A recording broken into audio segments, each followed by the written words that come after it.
On Wednesday, March 6th, 2019, Alex Trebek took a moment to address Jeopardy viewers. Hi, everyone. I have some news to share with all of you, and it's in keeping with my longtime policy of being open and transparent with our Jeopardy fan base. I also wanted to prevent you from reading or hearing some overblown or inaccurate reports regarding my health. So therefore, I wanted to be the one to pass along this information. Now, just like 50,000 other people in the United States each year, this week I was diagnosed with stage 4 pancreatic cancer.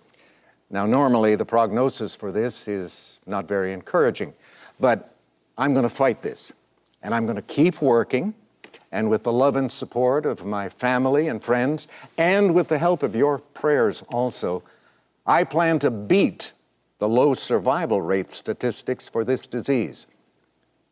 Truth told, I have to, because under the terms of my contract, I have to host Jeopardy for 3 more years. So help me, keep the faith, and we'll win. We'll get it done. Thank you. While Alex was on the stage, contestant coordinator Maggie Speak was backstage. Alex asked her to read the same statement so the contestants would know what was going on before their day began. That he wanted to make sure that they were aware of the situation. And James Holzhauer was playing. It was in the middle of his run. I'm shaking right now talking about this. And I remember James Holzhauer looked at me and he said, "How is he going to do the shows, Maggie?" He went to, how's Alex going to be? And I think that's where my head went. How's Alex going to be? That was the question on everyone's mind. How's Alex going to be? What's going to happen to him? The announcement swept the news. It was devastating news to the legions of Jeopardy fans and all of us who have watched him for over 3 decades. Alex Trebek telling the world that, like 50,000 other diagnoses in the U.S.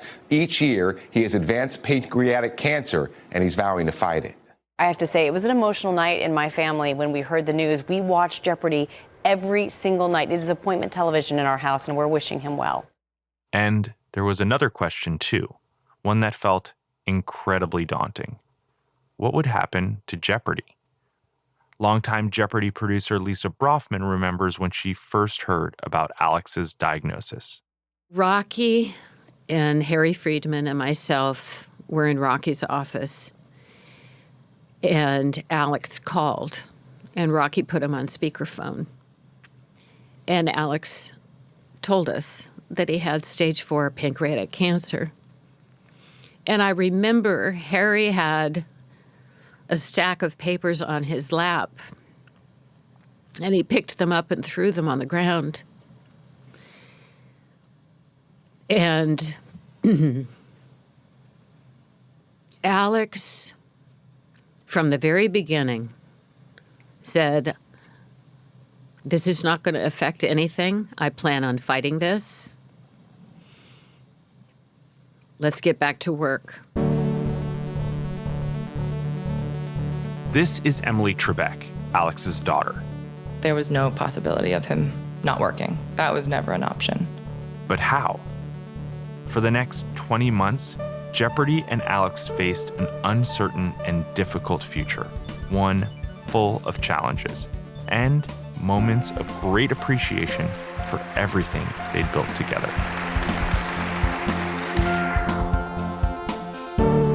I'm your host, Buzzy Cohen, and from Sony Music Entertainment and Sony Pictures TV, this is Jeopardy, the story of America's favorite quiz show. This week, Alex's final Jeopardy.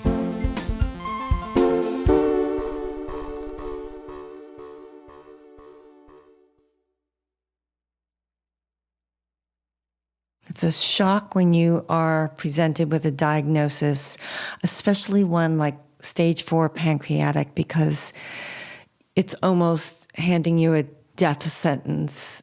This is Jean Trebek, Alex's wife. And I think the way Alex looked at it and perceived it was very much in alignment with his personality as a late 70-year-old man, was that we'll just deal with it. We'll just deal with it. I'm not going to make it more than it is or less than it is. I know he was asked, Would you do things differently? And he said no. This is Emily. And I think some of us maybe for a moment were questioning that, like, oh, is he going to keep working or is he just going to take the rest of this time to, do other things? But I think when we maybe even said that out loud, we were like, oh no, look at who we're dealing with.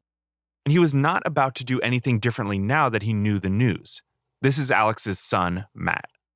Maybe he wouldn't go as long or be able to work as hard for the amount of hours that he did, but he was already doing more than most people in their late 70s anyway. I think he just liked being around life. And at our home, it started getting, when is your next doctor's appointment? How are you feeling? Do you need more pain medicine? The doctor's calling. So when he got to Jeopardy, when he got to the studio, it was more about the studio and the show. Jeopardy was a way for Alex to maintain some normalcy in his day-to-day. The team at Jeopardy did everything they could to make Alex feel at ease, and Alex did everything he could to keep going. But backstage, his routine had started to become more and more difficult to maintain. When he was sick and he was taking medication, the pain the man had. This is Rocky Schmidt, longtime producer at Jeopardy. You could watch him and it's like he's not going to make it to the conference room table. For the morning meeting with the writers. And then he would sit through the meeting and get through it. And then he would leave and go to get made up and ready for the show. And everybody would look at each other and go, I don't know if we're going to be taping today. And then somehow he rallied. Rocky would check on Alex in his dressing room between tapings. I'd go in and knock and just walk in and find him on the floor, crying in pain and saying, we can cancel taping. We can go home. We've already taped 3 shows, Alex. No, just give me a minute. Just give me a minute. And to see him laying on the floor and then, he said, just give me a minute. And then I would leave him alone and Wardrobe would leave him alone. And then pretty soon he'd come out of the dressing room. This is Johnny Gilbert, the voice of Jeopardy. There are, I guess, a couple of times when I started to introduce him on the show, I wasn't sure he was going to come out on stage. I really didn't know. But the bottom line is he always did. And when he came out on stage, he was Alex Trebek. And the audience never knew differently. Sometimes he would say that when we were backstage before we got started for the show. He'd say, okay, Johnny, introduce me. So I knew he was looking forward to that, which made me want to do it even more, with even more vigor, more excitement. And he always came out. We would have done anything. We'd have followed him anywhere. And so if he wanted to tape, we were going to try. The team worked tirelessly to attend to every detail. Sandy Goodman, Alex's makeup artist, went to great lengths to make him look as good as ever. One day, Rocky called me and he said they have him on a special chemo cocktail and they told him he's going to look really tan. According to Sandy, Alex was a bluish brown. And I thought, oh my God, what in God's name am I going to do? So as a makeup artist, you think of the color wheel, you go with the opposite. So if he's blue, I've got to use something orange.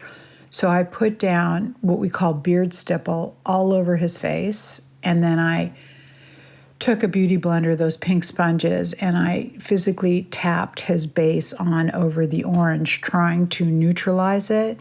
He kept up a good face right until the very end when he lost his hair because of radiation and chemo. This is Harry Friedman, former executive producer of Jeopardy. And we had to get wigs for him, and he grumbled about that a lot. I had a wig maker actually make the wig. That's Renee Ferrugia, Jeopardy's hairstylist. It worked for a while, but all of these measures required constant adjustments for Alex. And then as he lost weight, we had to have those wigs, those full head, complete wigs refitted because They didn't fit his scalp anymore. And again, he grumbled about that, and he said, "Oh, okay, wait till I'm well and I don't have to do this anymore. I'll take care of you." I mean, he sort of joked about it, and took it all in stride. It was hard to watch, though. He had a routine way of doing things, and if that routine was interrupted, it was uncomfortable for him. This is Alex's stepdaughter, Nikki, who was working at Jeopardy. He had that bracelet that he always wore, and there was a time when he was sick that he forgot the bracelet all the way in the office, like halfway across the lot. And he seemed so disturbed about it, like, oh, I can't, But he knew that there just wasn't going to be time to go get it. And I said, I can get it. And I ran to get it, and I ran all the way back. Just don't know why that's coming to mind, but just, especially when he was sick, like just anything to make it easier. But it wasn't always easy to do things for Alex.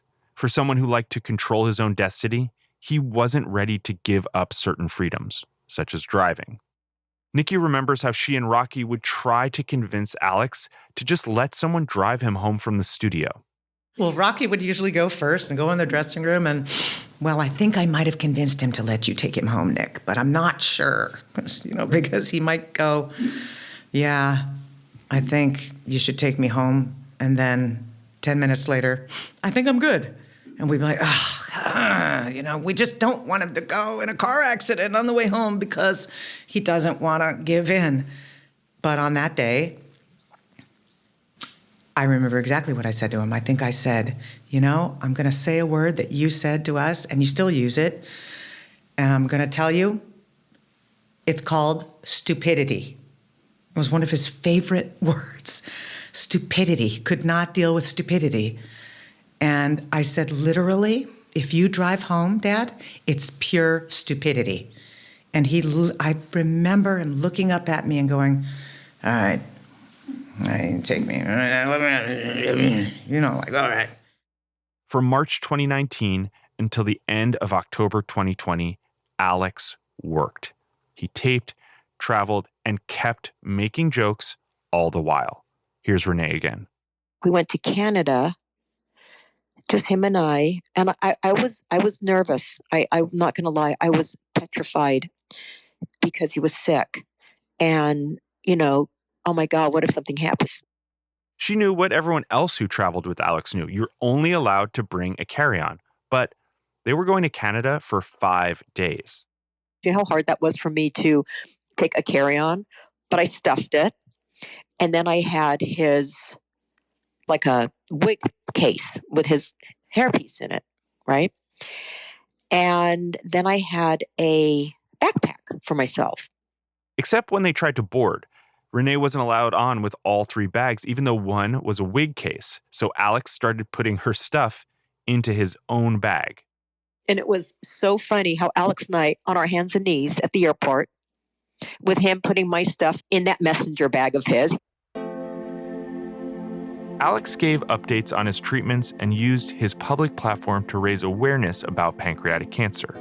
He donated. He spoke with other people undergoing treatments, and he did experimental trials. But the disease was taking its toll. As the weeks went on, it became more and more difficult for him just to live life. As the Jeopardy team worked furiously backstage to keep Alex's spirits high, the public was also doing their part too. More after the break. On stage, Alex received an outpouring of support. At the start of season 36 in 2019, Alex announced he had finished treatment. Weeks later, he had to start again. In those difficult weeks, during one memorable game, contestant Dhruv Gar gave a surprising answer during Final Jeopardy. They're dealing with famous phrases and this clue. In the title of a groundbreaking 1890 expose of poverty in New York City slums, these 3 words follow how the. 30 seconds. Good luck. Dhruv, you're smiling. I like that. Let's take a look at your response. Did you come up with the right one? No? What is we love you? That's very kind. Thank you. Cost you $19.95. You're left with $5. Okay. Alex gets choked up. It almost sounds like he's about to cry. The We Heart You Alex clip went viral. The public continued to cheer Alex on, finding creative ways to reach out to him. This is Rocky. The easiest and best part of it, of this whole process with Alex, was seeing the people's reactions. I would go to the house with boxes, banker's boxes of letters and cards and blankets and prayer cards, and we would go through that stuff. Alex's kids would come over and the whole family would look through letters and messages together. Sometimes they'd even do a little work. About the time that Alex was going through all this, Funko came out with Alex Trebek figurines. We were getting hundreds of them, and people were asking him to sign them. So we create this whole assembly line because, you'd have to flatten out the box, and he would sign it, and then we'd repackage it all up and stuff. All those moments of seeing that support and him getting to see that, most people don't get to see that support. Most people are, laying in a coffin when you hear all these wonderful things said about you. And he got to hear it and see it and read it. If you sent him a card, if you even had a good thought about him, sent him a blanket, tea bags, whatever it was, he got it. Gene again. It did not land on deaf ears. He received it, and it was really beautiful. I think that buoyed him for a few months. Alex taped his last game on October 29th, 2020. David, congratulations and Merry Christmas to you both. And thank you, ladies and gentlemen, for spending the time with us. We'll see you again next week. Alex planned to have a surgery, and the show had already lined up Ken Jennings as a guest host while Alex was out. On the 29th, Nikki drove her dad home. I remember driving home and saying, "Are you going to go back?" And he said, "I don't think so, Nick." On November 8th, 2020, surrounded by his family and close friends, Alex passed away. Emily remembers her dad's last day. They sensed it was coming, and they were all at home. Alex was present, happy to be surrounded by the ones he loved. The whole family was together. My brother was in town. We had a few family friends over, and we sat outside at the swing that he loved, where he would sit a lot. That's another place you'd find him, is on this swing, just maybe reading or just sitting, by himself. So we were all sitting there. We were looking at photos of old memories of old trips we took or funny photos we had, and just kind of reminiscing on those special memories. It was very, very nice. Very surreal, but very nice. And later, when the Jeopardy staff heard the news, we had planned on having Ken come in to rehearse on November 8th, 2020. So we had a crew in, and that morning, Rocky Schmidt called me and said he's gone. So we canceled the rehearsal day. Lisa Brofman again. I've been with Jeopardy for 33 years.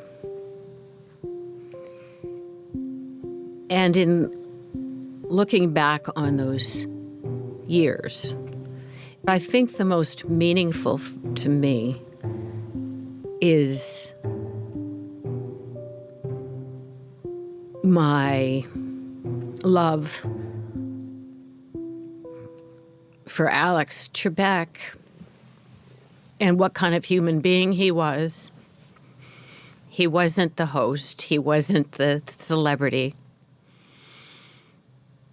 He was part of our team and extremely involved in all the day-to-day activities.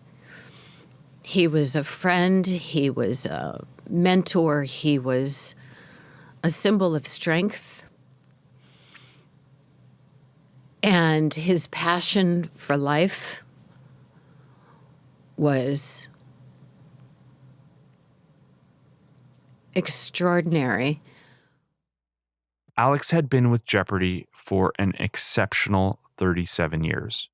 And for the people who had worked with him for decades, they now have memories and mementos to remember their beloved colleague by. Renee recalls Jean asking her if there was anything of Alex's she would want. She mentioned his green messenger bag, the one he always carried with him. One day, Alex's son Matt showed up at her door with the bag. Believe it or not, I have his Sony Jeopardy pass attached to it. And I asked Jeannie, I said, I don't know if you realize this, but Alex's badge is on the bag, if you'd like it. And she said, no, I want you to have it. And that meant the world to me. Many staff members have pictures of Alex. Rocky keeps one on his desk. He might have been a guest on To Tell the Truth, I think, because I'm not even sure where it's from. And he's almost jumping out of his seat. He's so happy, and his arms are like extended. It's not posed, it's nothing, and he's got this huge smile on his face. The man hated to smile. We would do photo sessions every season for all those years, and I would spend half the time at the photo session saying, "Can you just give me at least just the tiniest bit of smile?" And then we'd make jokes about it, and everybody would try to get him to smile. He just hated it. He just hated the way he looked smiling, and you could never get him to do it. So this picture, and literally I see that every day. Other small and grand touches, ones Alex himself would appreciate, were done in his honor. Jeopardy shared tributes to the host. Once before I go, I want you to know I love it. That I would do it all again. And guest hosts thanked him. Thank you, Johnny Gilbert. Welcome to Jeopardy, everyone. It is such a thrill to be here guest hosting a show I've watched and loved for years. And of course, a real honor to help out as all of us recover from the loss of the truly irreplaceable Alex Trebek. Alex received a posthumous Emmy accepted by Matt and Emily. We are so honored to accept this award on behalf of our dad. For as long as we can remember, he was always so proud to be a part of Jeopardy. And in September 2021, the Jeopardy stage, known as Sony's Stage 10, was renamed the Alex Trebek stage. His legacy would be forever entwined with Jeopardy's, but Alex would be the first to say the show had to go on without him. How and with who was another challenge. And it was very difficult to even discuss, what are we going to do? This is Lisa again. They'd been having these conversations haltingly and uncomfortably since Alex's diagnosis. You didn't even want to mention that maybe someday he wouldn't be there. But as producers, we had to consider, we had to think about what we might do. Who might be able to step in for him? More on that after the break.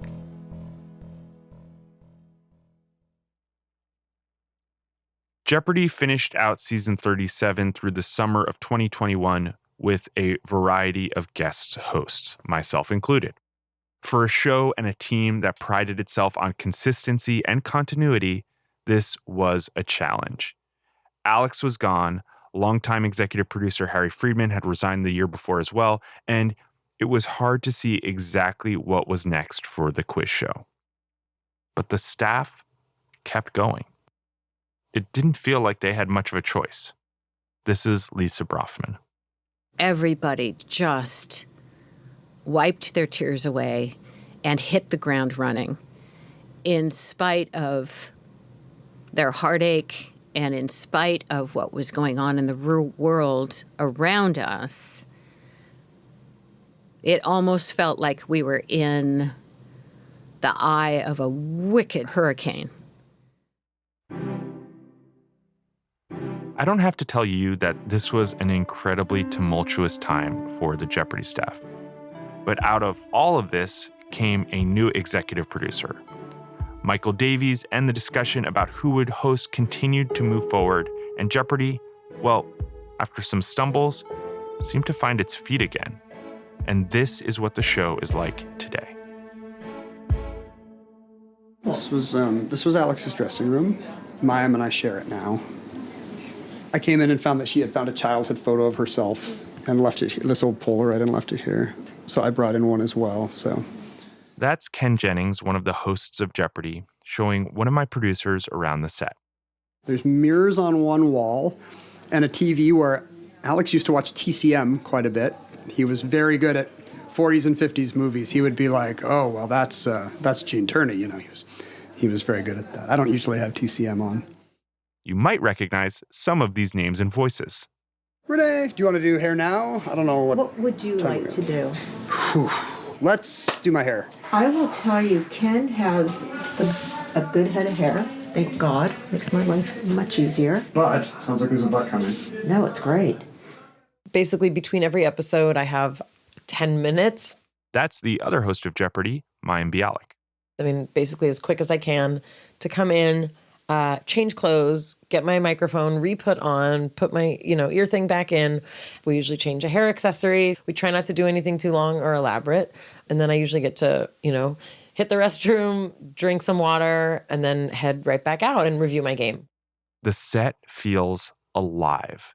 This well-oiled machine is running as well as ever. The hosts are forging their own paths while also remembering and honoring Alex. This is Jeopardy Show 8886, VTR 43, 2023, Air 65, 2023. All right, 10 seconds, everybody.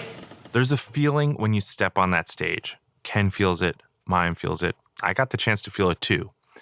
And the opportunity to be a host is not lost on Ken or Mayim. Both of them have felt the pressure of following in Alex's footsteps. I watched some tape of Alex last night, and it just makes you want to walk into the sea. He's so good. You just kind of marvel at it. But it's really good. It's good practice. Kind of reminds you, like, this is what hosting Jeopardy should be. This is the gold standard, and you can't imitate it, but it's good to know what the gold standard is. Ken remembers how difficult it was to step in as the very first guest host. I remember just feeling like I'd just been dumped in at the deep end of the pool. We had done a day of rehearsal, but it was really just like, okay, Ken's here. Hey, Ken, go stand behind the lectern. And just actually moving to that side of the stage was very weird for me because I'd spent 17 years of my life on the other side of the stage with a very bright line, like you don't go into the host space. You can't walk over by the board. So I kind of felt like I was, walking through a minefield, just walking to the lectern. And then suddenly it's like, yeah, we're going to do 5 shows today. Best of luck. And there was a lot of just learning on the go, and it was terrifying. Here's Ken filling in shortly after Alex's passing. Sharing this stage with Alex Trebek was one of the greatest honors of my life. Not many things in life are perfect, but Alex did this job pretty much perfectly for more than 36 years, and it was even better up close. Honestly, the show kind of did the impossible and survived losing Alex. It's a huge emotional responsibility, and Alex, was so beloved and is so beloved and was such a magnanimous, generous person. And so, there's kind of that knowledge that, the stage really is kind of like alive with his memory. I'll be out behind the host lectern and I'll look over at the game board and I'll think, that's the Jeopardy game board. I have to walk over and put my hand on it sometime. I can't believe I'm actually here. Jeopardy has done what Alex would want. It kept going. It was Alex who said the show was bigger than its host. But for all of us who loved him, who welcomed him into our homes each night to teach us something new, it was hard to see that. But perhaps the greatest testament to who Alex was as a person and a host is that this show, this institution that he built, must continue and does continue.